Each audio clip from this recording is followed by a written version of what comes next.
Hi friends, welcome to Jaya's garden.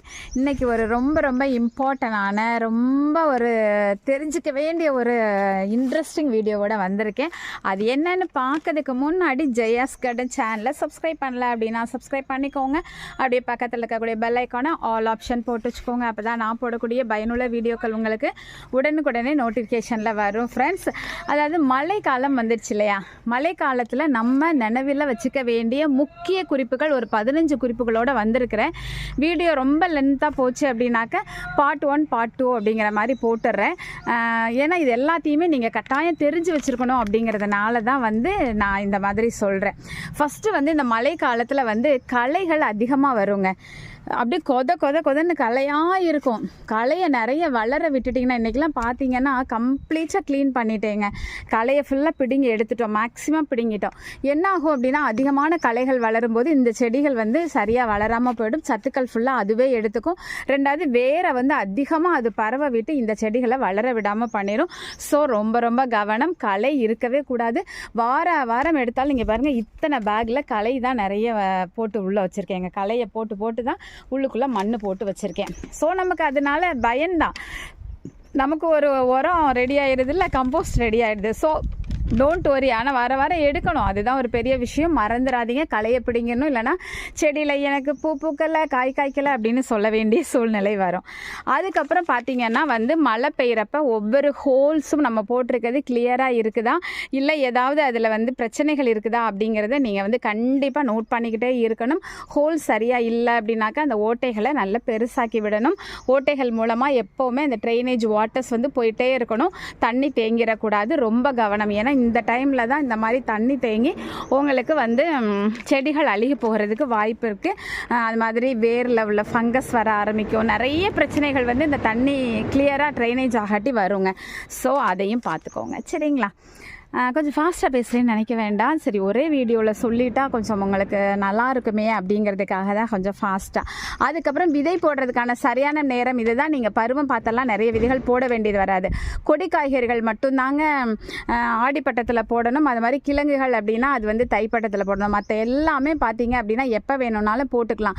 So நிறைய காய்கறிகள், நிறைய கொடி காய்கறிகள் கூட எல்லா நாளும் போடுற மாதிரியெல்லாம் நிறைய இருக்குது. So don't worry. விதையை போடாமல் இருக்கிறவங்க இப்போ போட்டுக்கோங்க. ஆடிப்பட்டத்துக்காக வெயிட் பண்ண வேணாம், சரிங்களா? கத்திரிக்காய் போடலாம், மிளகாய் போடலாம், வேறு என்ன போடலாம், காராமணி போடலாம், சுரைக்காய் போடலாம், பாகற்காய் போடலாம், பச்சை மிளகாய் ஐட்டம்ஸ் எல்லாமே போடலாம். இது எல்லாமே உங்களுக்கு நல்லா வரும், சரிங்களா?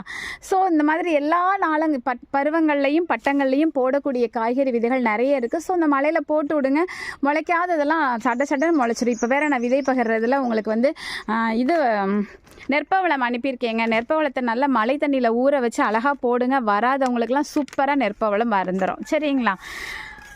அதுக்கப்புறம் கட்டிங்ஸ், ஏதாவது இது வைக்கணும் அது வைக்கணும் நிறைய ஆசையெல்லாம் நமக்குள்ளே இருக்கும்ல. அதெல்லாம் நானும் இப்போ அதை தான் பண்ணிகிட்ருக்கேன். ஒவ்வொருத்தரையாக கேட்டு என்னெல்லாம் கட்டிங்ஸ் வாங்கணும்னு ஆசைப்பட்றீங்களோ, வைக்கணும்னு ஆசைப்பட்றீங்களோ அது எல்லாத்தையுமே இந்த டைமில் வச்சுருங்க.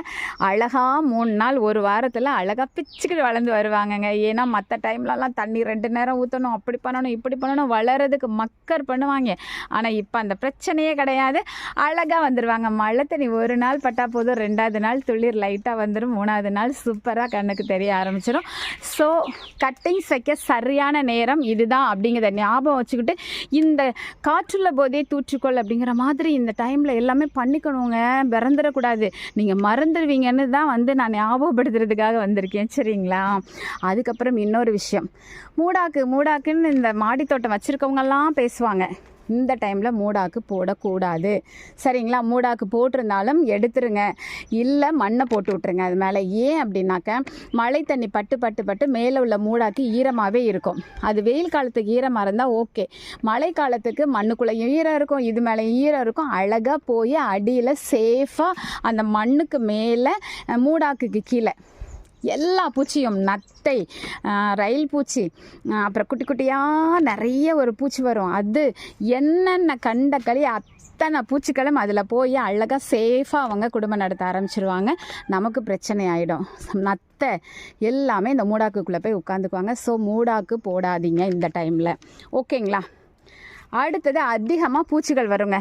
ஒயிட்டு மாவு பூச்சி இப்போ வந்துடும்.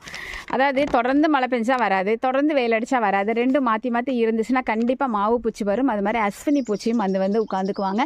ஸோ கவனம் கவனம் கவனம், சரிங்களா? எப்படியாவது அட்லீஸ்ட் அதை வந்து ப்ரூன் பண்ணியாவது விட்டுருங்க. ஏன்னா நமக்கு வந்து மழை பெஞ்சிக்கிட்டே இருந்தால் நம்ம வந்து இது பண்ணவும் முடியாது, மருந்தடிக்கவும் முடியாது. ஸோ அந்த மாதிரி கூட நீங்கள், நான்லாம் அப்படி தான் பண்ணிகிட்ருக்கேன், கட் பண்ணி தூர போட்டுட்ருக்கேன். ஸோ அப்படி கூட பண்ணிவிடுங்க, ஓகேங்களா? அதுக்கு அது மாதிரி இலைக்கு பின்னாடியெல்லாம் கவனமாக பார்க்கணும், ஏதாவது பூச்சி இருக்குதா அப்படின்னு சொல்லி கவனமாக பார்க்கணும், ஓகேங்களா? இல்லைன்னா நம்ம விட்டுட்டோம்னா போச்சு, அவங்க குட்டியெல்லாம் வந்து உட்காந்து நம்மளை காலி பண்ணிவிடுவாங்க. அப்புறம் செடியில் தண்ணி தேங்கியிருக்காங்கன்னு சொல்லி கவனமாக பார்க்கணும். ஏற்கனவே பல வீடியோக்களில் சொல்லிட்டேன், எந்த தொட்டியில் தண்ணி தேங்குற மாதிரி இல்லை தண்ணி ஈரப்பதம் அதிகமாக இருக்கிற மாதிரி தெரிஞ்சிச்சு அப்படின்னாவே கட்டாயம் தூக்கி வேறு தொட்டியில் கூட வச்சுருங்க. மண் காஞ்சிருக்கணும், இல்லையா செடி வந்து ஃபங்கஸ் வந்துடும், அழுகிடும். அதை பார்த்துக்கோங்க, சரிங்களா? அதிகம் தண்ணீர் தேவைப்படாத செடிகள் அதெல்லாம் நமக்கே தெரியும். மல்லி, கீரை வகைகள், அதுக்கப்புறம் வேறு என்ன, நிறைய செடிகளுக்கு வந்து தண்ணீர் அதிகம் தேவைப்படாது. அந்த மாதிரி செடிகளெல்லாம் தூக்கி இந்த மாதிரி இங்கே தூக்கி வச்சுருங்க. ஏதாவது உங்கள் வீட்டில் தண்ணி அதிகமாக விழாமல் மழை பெஞ்சாலும் கொஞ்சம் ட்ரெயின் ஆகி விடும். எப்படின்னா அந்த மாதிரி பந்தலுக்கு இடையில வச்சுருக்கனால. ஸோ அந்த மாதிரி ஏதாவது ஒரு வாய்ப்பை ஏற்படுத்தி கொடுங்க நம்ம செல்லக்குட்டிங்களுக்கு. இவங்களை பாதுகாக்க வேண்டிய மிகப்பெரிய கடமை நமக்கு இருக்குது.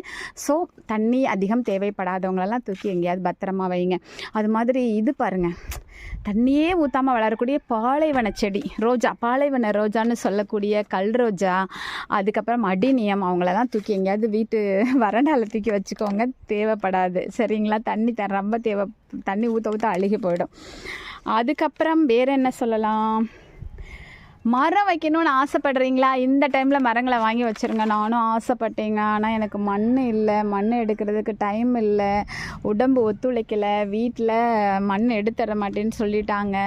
ஸோ மரம் வைக்கணும்னு ஆசை, ஆனால் வைக்கலை. பெரிய லிஸ்ட்டே போட்டு வச்சுருந்தேன், ஒரு 10-13 மரங்களுக்கு லிஸ்ட்டு போட்டு வச்சுருந்தேன், இடமும் இல்லை.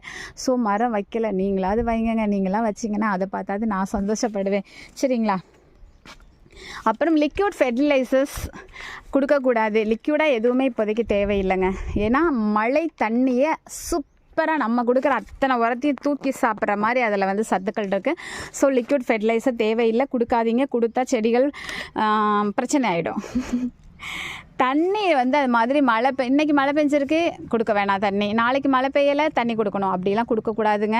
நல்லா வந்து மண் அடியை பார்க்கணும். மேல் மண் ஈரமாகவே இருக்கும், அப்படின்னா தண்ணி கொடுக்கக்கூடாது. மேல் மண் காஞ்சிருந்தாலும் லைட்டாக கையை விட்டு அப்படி கிளறி பார்க்கணும். உள்ளே ஈரம் இருந்ததுனாலும் கொடுக்கக்கூடாது.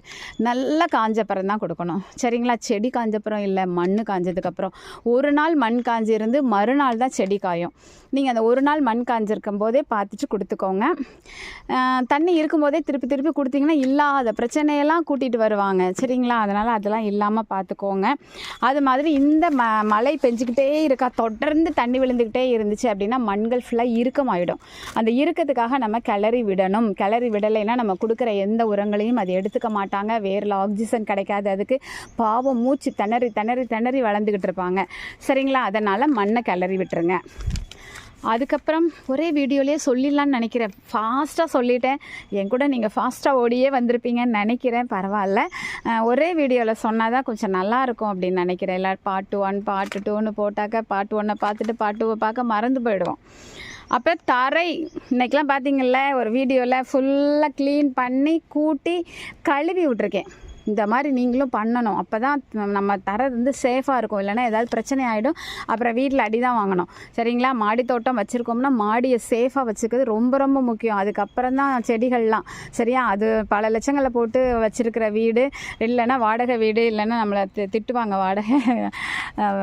வாடகைக்காரரா, வீட்டுக்காரர், அவங்க திட்டுவாங்க, இல்லைன்னா நம்ம ஹஸ்பண்ட் திட்டுவாங்க. ஆக மொத்தத்தில் ஏதோ ஒரு பக்கம் திட்டு வாங்காமல் இருக்கணும்னா ரொம்ப சேஃபாக கழுவி விட்டு, மாதத்தில் ஒரு நாள் கழுவி விடுங்க, வாரத்தில் ஒரு நாள் கூட்டிடுங்க, சரிங்களா? ரொம்ப கவனம். அப்புறம் இந்த டைமில் செடிகள் ஃபுல்லாக அடர்த்தியாக ரொம்ப இலைகளோட ரொம்ப அடர்த்தியாக வளர்ந்துருப்பாங்க. இங்கே பாருங்களேன், உள்ளே போகவே எனக்கு பயமாக தான் இருக்குது. அந்த மாதிரியெல்லாம் வந்து டிசம்பர் வளர்ந்துருக்காங்க, எல்லாமே அப்படி அடர்த்தியாக வளர்ந்துருப்பாங்க. இங்கே பாருங்கள், புளிச்சக்கீரை இப்படி இருக்கும்போது கீழே எதுவும் இருக்குதா? ஏன்னா இந்த மாதிரி அடர்த்தியாக இருந்து நம்ம புழங்காமல் இருந்தோம் அப்படின்னா கண்டிப்பாக தவளைகள் போய் அதில் குடியிருந்துருவாங்க, வெளியே வரவே மாட்டாங்க. நம்ம போய் தண்ணி ஊற்றினாலும் வரமாட்டாங்க, என்ன பண்ணாலும் வெளியே வரமாட்டாங்க. தவளைகளை அதிகமாக்கிட்டீங்க, அடர்த்தியாக்கி நீங்கள் புழங்காமல் அந்த இடத்த வச்சுருந்தீங்க, அந்த இடத்துக்கு அதிகமாக போகலை, நீங்கள் அதை க்ளீன் பண்ணலை அப்படின்னா கண்டிப்பாக பாம்புகள் வர வாய்ப்பு இருக்குது. எந்த ஒரு விஷப்பூச்சினாலும் வந்து உட்காந்துக்கும். ஸோ அடர்த்தியாக இருந்தாலும் எப்போதும் அதை நம்ம வந்து பார்த்துட்டே இருக்கணும், கிளறி விடணும். தண்ணி ஊற்றும் போது டெய்லியுமே உள்ள மண்ணுக்குள்ளே நம்ம பார்க்கணும். அது ரொம்ப கவனங்க, இல்லைன்னா விஷப்பூச்சிகள் வரதுக்கு வாய்ப்பு இருக்குது. அடுத்ததாக ப்ரூன் பண்ணணும்னு நினைக்கிறதெல்லாம் இந்த மழை காலத்தில் ப்ரூன் பண்ணிடுங்க. ரொம்ப ரொம்ப மஸ்ட்டு ப்ரூன் பண்ண தான் அந்த செடிகள் நல்லா வளரும். So pruning is must. So அது மழை காலத்தில் தான் பண்ணணும், அக்டோபரில். ஸோ நல்லா ப்ரூன் பண்ணி செடிகளை சூப்பராக வளர்த்து அறுவடையை அள்ளி எடுக்கிறதுக்கு என்னுடைய வாழ்த்துக்கள். நான் இதோட இந்த வீடியோவை முடிச்சுக்கிறேன். 2 போகணும்னு நினச்சேன், 1 முடிச்சுட்டேன். ஓகே, இந்த வீடியோ உங்களுக்கு பிடிச்சிருந்தது அப்படின்னா கண்டிப்பாக ஃப்ரெண்ட்ஸ் எல்லாம் ஷேர் பண்ணுங்கள். மறக்காமல் சேனலை சப்ஸ்கிரைப் பண்ணி தொடர்ந்து உங்களோட ஆதரவை கொடுங்க. ஓகே, நான் கீழே போகிறேன், ஒரே ஒரு வெண்டைக்காயை பறித்து சாப்பிட்டுட்டு கிளம்புறேன். Bye, happy gardening, take care ma'am, see you.